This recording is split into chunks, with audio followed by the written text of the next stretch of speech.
Benissimo, continuiamo le interviste con abbiamo Andrea Santoro del Pico Mirandola.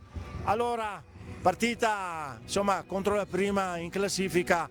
No, non vi ho visto particolarmente tesi, belli sciolti, eccetera. Cosa è che non ne è andato? Soprattutto nel primo tempo, mi sembra.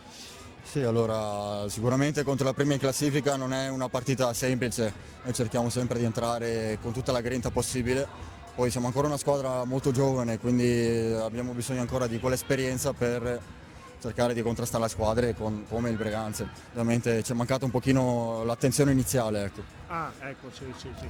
Beh, avevo parlato già l'altra volta quando eravate venuti a Tiene con mister Iallacci, ha detto che dovete fare proprio esperienza. Sarà un anno molto molto utile per le prossime annate, prossime stagioni. Sì, sì, assolutamente, deve essere una prova, ci dobbiamo mettere alla prova tutti quanti, dobbiamo dare il massimo che abbiamo, cercare di rimanere in questa categoria e man mano costruire tutta l'esperienza possibile. Ecco, allora, tanto per dire, visto che abbiamo fatto il giro di boa, no?